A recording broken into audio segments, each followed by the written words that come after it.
This is Professor MH और in this video we will discuss managerial decision का next question based on export order।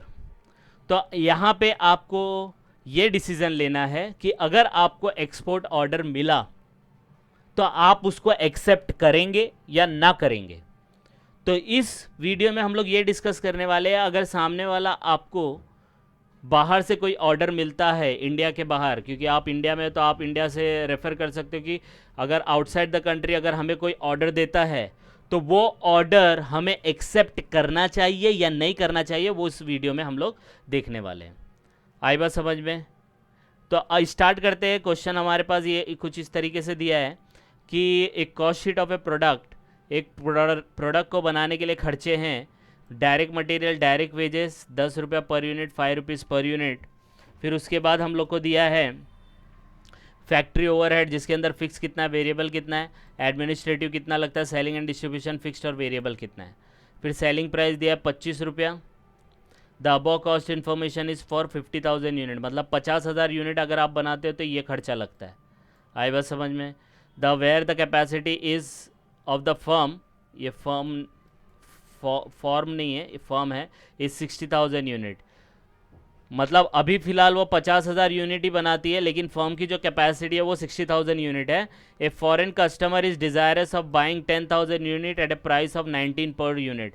एक बाहर से customer आता है, वो बोलता है भाई तुम 25 रुपये में बेचता है, हमको 19 रुपये में चाहिए। तो फॉरेन कस्टमर आपके पास आके क्या बोलता है, भाई तुम 25 रुपये में बेचता है, हमको नहीं खरीदना है, हमको खरीदना है कितने में, 19 रुपये में। देता है क्या, 10,000 यूनिट आई विल परचेज, ऐसा फॉरेन कस्टमर बोलता है। तो क्या फॉरेन कस्टमर का ये ऑर्डर ऑफ 10,000 कंपनी को एक्सेप्ट करना चाहिए कि नहीं करना चाहिए? With an extra cost of exporting the product is 0.50 per unit. और एक खर्चा और बढ़ जाएगा कि 8 आना 50 पैसा आपको कॉस्ट ऑफ एक्सपोर्ट पे भी लगाना पड़ेगा। तो अभी तो फिलहाल हम लोग कितना बेच रहे हैं, 25 रुपये के भाव से बेच रहे हैं, लेकिन अभी तक कितना बेच रहे हैं, 50,000 यूनिट। तो सामने वाला क्या बोलता है कि भाई मेरे को 10,000 यूनिट खरीदेंगे, लेकिन मैं 25 के भाव से नहीं खरीदूंगा, मैं 19 के भाव से खरीदूंगा। और आपको एक खर्चा और बढ़ाना पड़ेगा, that is extra cost of exporting 50 पैसा। तो आपको एडवाइस करना है मैन्युफैक्चरर को, ये मैन्युफैक्चरर के, whether the order should be accepted और नॉट, कि एक्सेप्ट करना चाहिए कि नहीं करना चाहिए।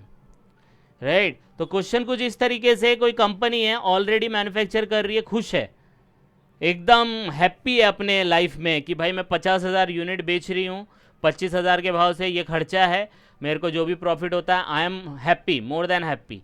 लेकिन एक कस्टमर आता है फॉरेन से, वो बोलता है मैं आपका यूनिट खरीदूंगा 10,000। कंपनी के भी मन में लालच पैदा होता है, लेकिन सामने वाला बोलता है कि I will purchase your units at 19 per unit, 19 रुपये में एक खरीदूंगा, और आपको 50 पैसे का खर्चा और लेना पड़ेगा। तो क्या हमें वो एक्सेप्ट करना चाहिए या नहीं करना चाहिए? तो अब इस सिचुएशन में आपको सम कैसे सॉल्व करना है वो मैं आपको बताऊंगा। तो मैंने आपको पहले भी कहा था कि जैसे ही आपको मैनेजरियल डिसीजन का क्वेश्चन आता है तो आपको क्या करना है, आपको सबसे पहले इनकम स्टेटमेंट बनाना है। तो इनकम स्टेटमेंट सबसे पहले आपको लिखना है इनकम स्टेटमेंट, उसके बाद लिखना है आपको पर्टिकुलर। अब पर्टिकुलर में है यहाँ पे पर यूनिट का इन्फॉर्मेशन दिया, और कितना यूनिट बना रहे, 50,000। तो हम लोग क्या करेंगे, यहाँ पे पहले लिख देंगे कि हमारे पास 50,000 यूनिट है, पर यूनिट भाव कितना है और उसका अमाउंट कितना है। सेम वे में अगर मैंने ये ऑर्डर एक्सेप्ट किया तो वो यूनिट कितना, 10,000 और बढ़ जाएगा, 50,000 तो ऑलरेडी मैं बेच रहा हूँ, तो मतलब हमारी यूनिट कितनी हो जाएगी, 60,000। उसका पर यूनिट कितना होगा और उसका अमाउंट कितना होगा वो डिस्कस करेंगे। तो अगर ये 60,000 वाली यूनिट का मेरा प्रॉफिट, ये वाला प्रॉफिट अगर ये वाले प्रॉफिट से बढ़ गया तो मैं ऑर्डर एक्सेप्ट कर लूँगा। लेकिन अगर 50,000 यूनिट वाले का प्रॉफिट उतना ही है, ज़्यादा है 60,000 यूनिट से, तो मैं एक्सपोर्ट ऑर्डर एक्सेप्ट नहीं करूँगा। तो सबसे पहले क्या करने का, सबसे पहले ये वाला सॉल्व करने का, कौन सा, 50,000 यूनिट वाला। तो हम लोग का फॉर्मेट वही रहेगा, सेल्स। तो सबसे पहला सेल्स लिखने का, तो जितना भी डेटा है ना सबसे पहला वो निकालो। तो हम लोग ने क्या बताया था, मैंने क्या बताया था आपको, अगर याद होगा तो आपको फॉर्मेट कुछ इस तरीके से याद रखना है, sales minus variable is equal to contribution, contribution minus fix is equal to profit. तो सबसे पहले मैंने क्या लिख दिया, सबसे पहले मैंने सेल्स लिखा, तो सेल्स पर यूनिट कितना है 25 है, तो मैं यहाँ पे 25 लिखूँगा। आई बात समझ में। फिर उसके बाद मैं लिख दूंगा टोटल सेल्स, उसका जो भी अमाउंट आएगा वो लिख दूंगा।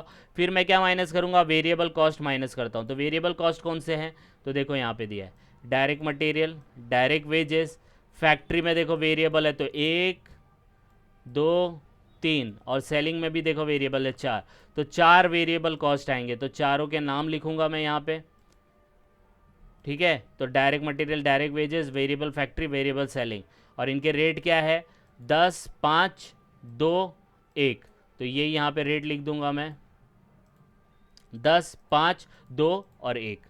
आई बात समझ में। और इसका फिर क्या करूँगा मैं, टोटल कर दूंगा, टोटल वेरिएबल कॉस्ट। जब मैं टोटल वेरिएबल कॉस्ट को, ये क्या है आपका ए है, और वेरिएबल कॉस्ट क्या हो जाएगा आपका बी हो जाएगा, तो आपको मिलेगा next contribution, that is nothing but A minus B is equal to C. आई बात समझ में। तो अब इसको मैं टोटल कर लूँगा, जो भी टोटल आएगा वो मैं देख लूँगा। तो इसका टोटल कितना आता है 15 16 17 18 आएगा, राइट। तो मैं यहाँ पे 18 लिख दूँगा, ठीक है। अब 18, 25 में से 18 गया कितना बचा, तो माइनस कर दूंगा तो आएगा 7, तो 25 में से 18 गया तो 7 बचा। सेम वे में अब क्या करूँगा मैं, फिक्स कॉस्ट लिखूँगा। तो फिक्स कॉस्ट लिखता हूँ।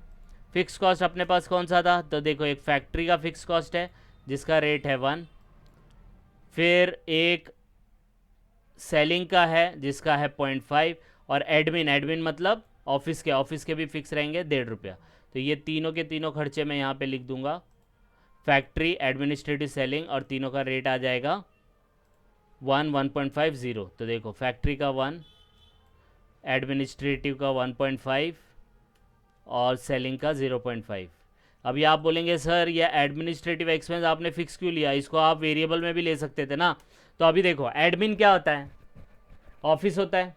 ऑफिस क्या है, आप कोई चीज़ प्रोडक्ट बेच रहे हो, तो वो प्रोडक्ट बिके या ना बिके, वहाँ के काम करने वालों को तो सैलरी देनी पड़ेगी। अगर वो ऑफिस भाड़े पे है तो उसका भाड़ा देना ही पड़ेगा, राइट। तो इसलिए एडमिनिस्ट्रेटिव एक्सपेंस को क्या किया है, फिक्स्ड लिखा है, राइट। अगर फिक्स्ड वेरिएबल अगर दिया होता तो वो वहाँ पे बाइफिकेशन देता, जैसे यहाँ पे सेलिंग एंड डिस्ट्रीब्यूशन में दिया है। नहीं दिया है तो वो हम लोग अज्यूम करेंगे इट इज़ ए फिक्स्ड खर्चा। आया समझ में। कुछ भी नहीं दिया तो उसको फिक्स्ड ही लेने का। ये हो गया। अब ये फिक्स का टोटल ले लेंगे तो टोटल फिक्स कॉस्ट कितना आएगा, 3 आएगा, क्योंकि 1.5 1 प्लस 0.5 3, तो 7 में से 3 गया कितना बचा 4, तो ये आपका प्रॉफिट हो गया 4। आई बात समझ में। तो ये तो पर यूनिट के हिसाब से हुआ, हम लोग के पास जो जो डेटा था वो हम लोग ने यहाँ पे प्लेस कर दिया। आई बात समझ में। और अगर कुछ भी नहीं समझ में आता कि भाई सर स्टार्ट कैसे करना है, तो मैंने क्या किया, सेल्स माइनस वेरिएबल लिखो, थोड़ा स्पेस छोड़ दो 6-7 लाइन, कंट्रीब्यूशन लिखो, कंट्रीब्यूशन के बाद फिक्स कॉस्ट में भी 6-7 लाइन छोड़ो, टोटल फिक्स कॉस्ट माइनस करो प्रॉफिट। अब इसके अंदर जो जो फिगर आएंगे वो डालते रहो। तो डायरेक्ट मटेरियल, डायरेक्ट वेजेस, ये सब हम लोग ने इधर डाला। अब आप लोग बोलेंगे कि सर वेरिएबल कॉस्ट कैसे फाइंड आउट किया जाता है कि ये वेरिएबल है। तो याद रखना, जो चीज़ सेल्स के साथ बढ़े, इंक्रीज हो डिक्रीज हो, उसको वेरिएबल बोलते हैं। जैसे आपका फर्नीचर का बिजनेस था, बराबर है, तो फर्नीचर के बिजनेस में अभी स्टेपलर वाला क्वेश्चन किया था देखो प्रीवियस वीडियो में। तो स्टेपलर अगर आप 1 लाख मैन्युफैक्चर कर रहे तो 1 लाख के लिए मेटल बेस लगेगा ना, मेटल प्लेट लगेगा कि नहीं लगेगा। 50,000 बनाएंगे तो 50,000 प्लेट लगेगी, 10,000 बनाएंगे तो 10,000 प्लेट लगेगी। तो जो खर्चा सेल्स के साथ उड़ता इंक्रीज डिक्रीज होता है उसको वेरिएबल बोलते हैं, और जो खर्चा सेल्स के साथ इंक्रीज डिक्रीज नहीं होता, जो फिक्स्ड होता है, अब मैंने क्या बताया, रेंट है, सैलरी टू एम्प्लॉय है, ये फिक्स्ड है, आपका सेल्स हो या ना हो आपको देना है, तो ये फिक्स्ड में आएगा। आई बात समझ में। अब बहुत सिंपल है, ये तो पर यूनिट है। अब अमाउंट में कैसे कन्वर्ट करने का, अमाउंट में कैसे कन्वर्ट करने का, बहुत सिंपल है, 50,000 है इंटू 25 करते जाओ। तो 50,000 इंटू 25 12,50,000, तो टोटल सेल्स कितना हो जाएगा 12,50,000। फिर 50,000 इंटू 10 तो 50,000 आ जाएगा। फिर 50,000 इंटू 50,000, सॉरी 50,000 इंटू 5 2,50,000 हो जाएगा। फिर 50,000 इंटू 2 1,00,000 हो जाएगा। फिर 50,000 इंटू 1 50,000 हो जाएगा। फिर टोटल कर लेंगे, या तो मल्टीप्लाई कर लो या टोटल कर लो, आंसर वही आने वाला है। तो यहाँ पे हो जाएगा 9 लाख। ये हो गया 12.5 लाख, ये 9 लाख। जब माइनस करेंगे आप तो आपको मिलेगा कितना contribution, 3.5 lakh.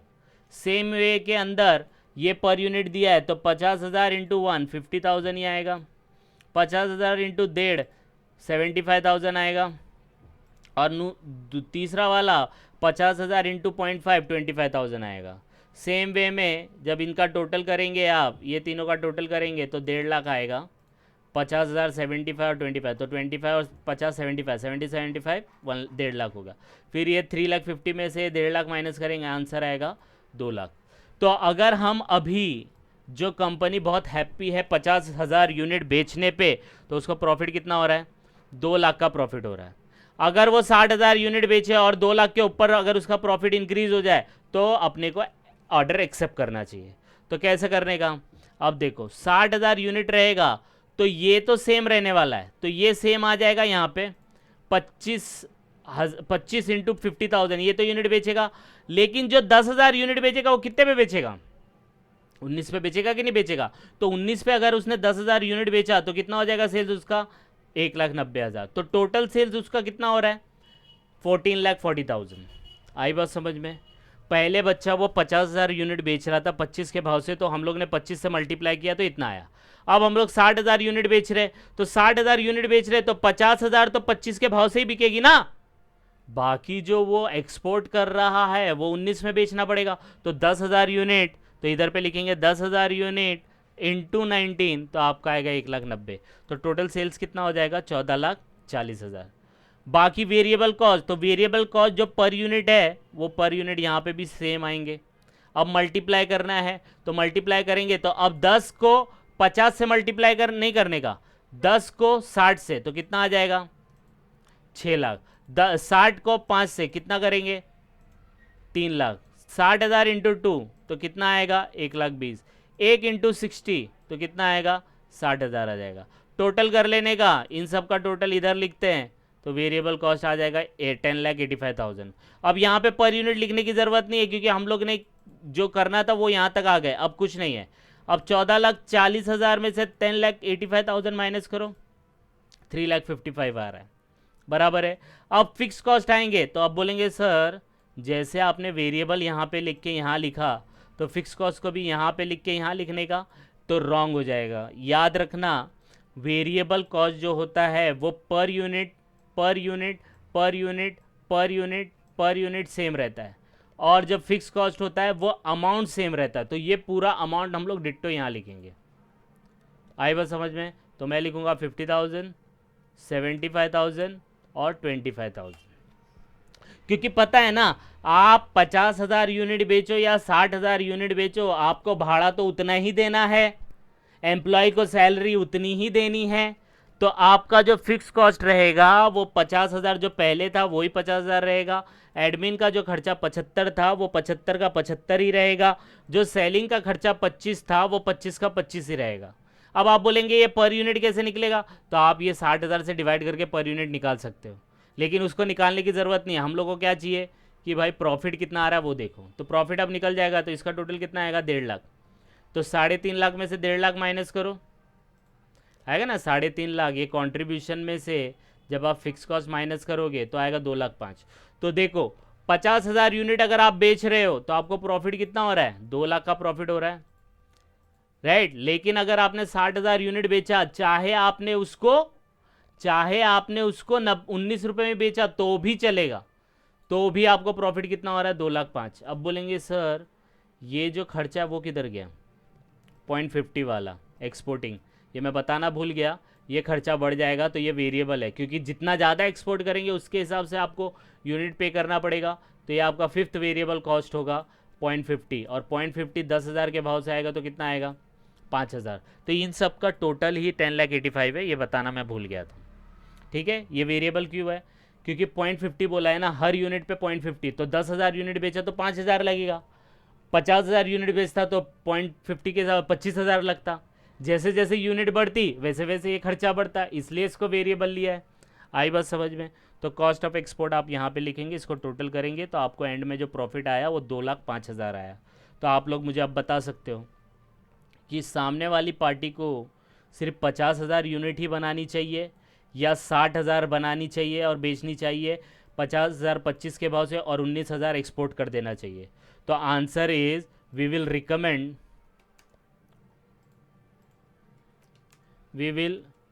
Recommend to export at the rate of ₹19 per unit because profit is increased by ₹5,000। आई बात समझ में? तो ये रिकमेंडेशन आपको लिख देना है, बस दैट्स ऑल। ऐसे क्वेश्चन आते हैं तो आपको क्या याद रखना है, मैनेजरियल डिसीजन का कोई भी क्वेश्चन आए आप इस फॉर्मेट में लिखना। आई बात समझ में? इसी फॉर्मेट में लिखना है। अब हम लोग ने एक क्वेश्चन किया था मैन्युफैक्चर मेक और बाय, तो उसको भी इसी फॉर्मेट में आप लिख सकते हो। आई बात समझ में? लेकिन यहाँ पे सेल्स वेल्स का फिगर नहीं था इसलिए हम लोग वो नहीं लिखे, तो इसको छोड़ देने का। आई बात समझ में? तो इसको एक दो बार आप रेफर करो, कुछ डाउट आएगा तो please comment, and please like and subscribe for more videos. Thank you.